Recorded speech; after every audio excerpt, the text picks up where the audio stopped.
What is up, everyone? It's Justin here, and today I've got my first impressions of the LG G Flex. As a lot of you know, I've been dying to try out this phone ever since it came out late last year, and I finally went ahead and purchased one. It is a very unique phone, and let's go ahead and get into this video.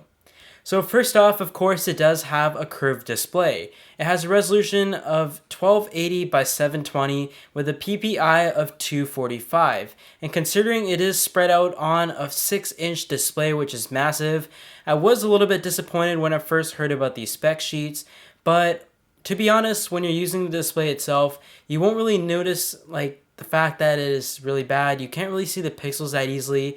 In general, the display actually looks decent, but it is the point where you compare it to a phone like the Nexus 5 or any other flagship with a PPI of over 300 to 400 where you will notice a huge difference. You can see that the colors are a little bit washed out at times, but like I said, if you're just using this phone and you don't compare it to anything, it is actually pretty acceptable. And the fact that it is curved is pretty amazing, but I would have liked to see a PPI of over 300 to the point where everything just really stands out so much more.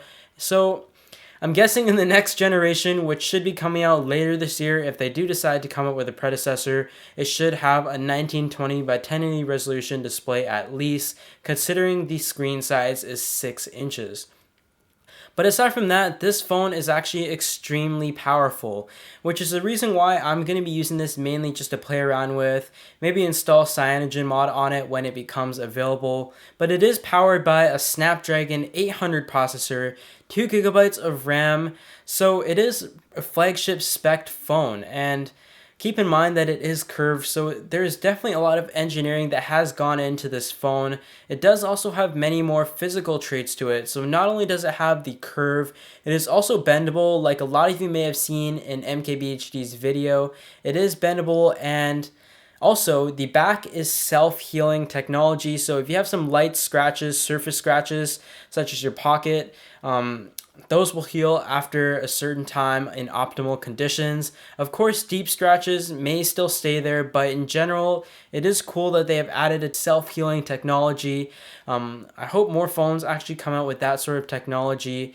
But it is definitely a fingerprint magnet, but I would say that the Titan silver color of this phone looks very, very good, and the general design of the LG Flex, I'm actually a pretty big fan of. And as you know, LG is a company that is very good in their hardware, like you may have also seen in the very beautiful LG G2.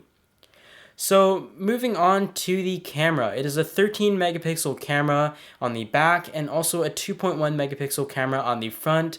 The back can record 1080p video, of course, but also in 4K, or in other words, UHD. So that is also really good. I would say that the video quality and photo quality, I guess, is pretty good. And aside from that, I really don't have much to complain about the camera. I'm actually pretty happy with it. You know that the LG G2 also had back-facing buttons, and so does the LG Flex, if you haven't noticed already.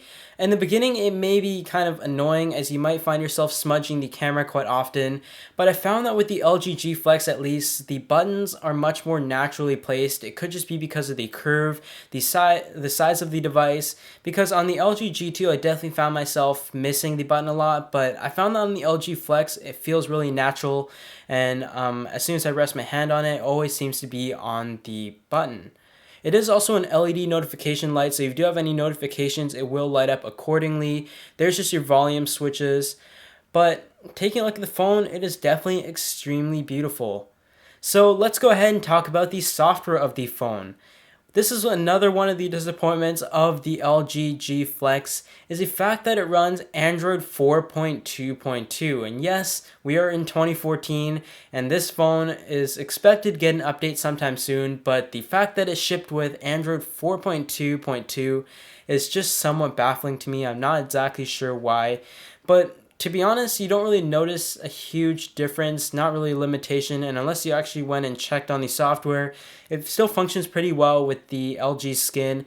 Here you can see the phone itself is still extremely snappy with the top-end specs, going into the app drawer and everything. So in general, there really isn't much to complain about the phone. There's just a notification tab, and having Android 4.4 KitKat on my LG G2. I would say that I don't really have any major initial differences that I noticed from this running Android 4.2.2, but Android 4.4. So I think it's more of a peace of mind. For me at least, I kind of want it just to run Android 4.4, although there really isn't a whole reason for it. So I don't really think the fact that it runs Android 4.4 is a limitation or anything, but it just doesn't exactly make sense to me. But the phone itself does function very well. It is extremely snappy with that Snapdragon 800 processor. And I have to say that I'm not a huge fan of the LG skin. You may have seen me also say that a bit in the LG G2 video. Initially it seems okay, but compared to my other phones, as I started getting more phones in, I really feel that I'm just not a huge fan of it. The notifications slide down. I don't really like the Q slide. I want to get rid of it completely. And although it lets you pick what apps to put there, you can't really just completely get rid of the Q slide apps. And I think the icons just look a little bit childish, I guess, if you could see them there.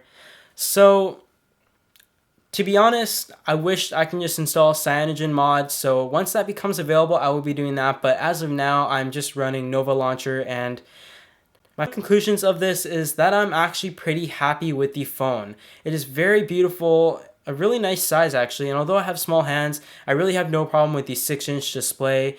Aside from the two major gripes of it running Android 4.2.2, for some of you, you really won't like that.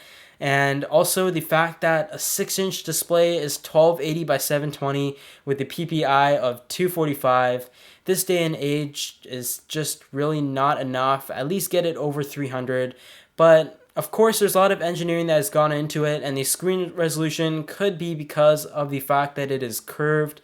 But I think it's really cool that this phone can bend, has the self-healing technology, and like I've said many times in this video, it just looks so good, and it's actually pretty light as well, coming in at just over 170 grams. But without further ado, this is it for this video. I hope you guys enjoyed it, and be sure to hit that thumbs up button if you'd like to see some more content coming up in the next few weeks, including the HTC One next generation, the Samsung Galaxy S5, and possibly also the Oppo Find 7. But I hope you guys enjoyed this video, and leave your comments below on your thoughts of the LG G Flex or curved phones in general, and I'll see you all in the next video.